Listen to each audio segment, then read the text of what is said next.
کرتے تھے کرکٹ سے، ٹھیک ہے، وہ کرکٹ کو ایسے سمجھتے تھے جیسے کرکٹ ایک کوئی ایسے سمجھو کہ ہم کوئی گناہ کر رہے ہیں کہ یار یہ کیا ٹائم ویسٹ کر رہے ہو، پڑھو یہ وہ. تو امی سے ٹیپ کے لیے پیسے مانگتے تھے کہ ابو نہیں دیتے تھے.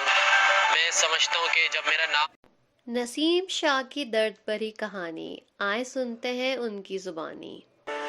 لاہور جانا اور وہاں پہ ایک گاؤں کا بچہ اگر لاہور میں جاتا ہے تو لاہور میں جو انوائرمنٹ ہوتا ہے، جو ماحول وہاں پہ ہوتا ہے اور جو چیزیں ہوتی ہیں ڈیفرنٹ ہوتی ہے ہر چیز سے. سب سے پہلے تو آپ ڈرتے ہو. مجھے اردو بھی نہیں آتی تھی اس ٹائم کہ یار اب اردو کے ساتھ کیا کروں گا. سب سے پہلے تو یہ مسئلہ ہے کیسے دوست کیسے بناؤں، کس سے بات کروں. کیا ہاسٹل میں ہوتا تھا اور ہاسٹل سے میں جاتا تھا قذافی اسٹیڈیم عبدالقادر کی اکیڈمی میں.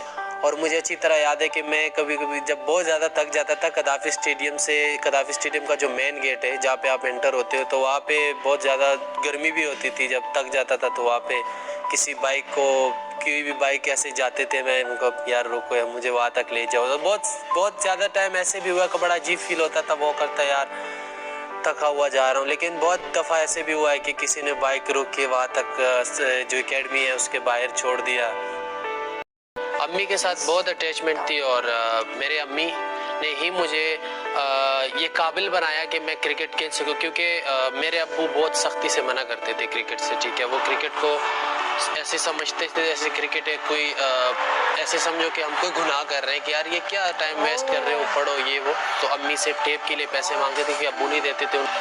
میں سمجھتا ہوں کہ جب میرا نام آیا میں فرسٹ کلاس کا میچ کھیل رہا تھا اور میری امی نے مجھے کال کی. مجھے ابھی بھی اچھی طرح یاد ہے کہ میری امی یہ کہہ رہی تھی کہ پتہ نہیں، مجھے نہیں پتا کہ کیا ہوا ہے، لیکن سارے لوگ آ رہے ہیں گاؤں کے اور مجھے آ کے مبارکباد دے رہے اور مجھے بہت زیادہ خوشی ہو رہی ہے.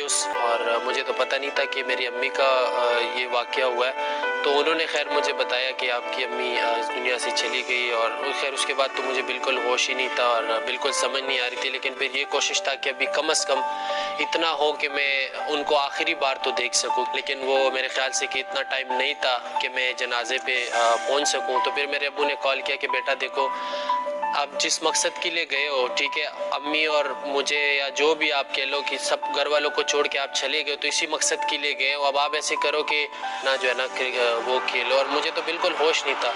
بہرحال میں بھی یہ سوچ میں آیا کہ یار اب پوری زندگی اسی چیز کے لیے آیا ہوں کہ یار امی کو چھوڑ کے اور کرکٹ ہی. تو پھر وہ میں میچ کھیلا. میں ایسے سوچتا تھا کہ یار میری دنیا ختم ہو گئی اندر، کیونکہ بڑا ایک نا مشکل میں ہی سمجھ سکتا کہ وہ کیا ہوا اور امی کے لیے میں کیا سوچا تھا. تو وہ جو تھا کہ بالکل ہی میں سمجھتا تھا کہ اندر سے اب یار کرکٹ تو کھیل رہا ہوں اور میں بالکل جو ہے نا ختم ہو گیا ہوں اندر سے. بالکل ہی سمجھ نہیں آتی تھی کیا کروں. ٹور کر کے واپس گھر جاؤ تو گھر کا ماحول بھی ایسے ہوتا تھا، آپ کو پتہ ہے مینو.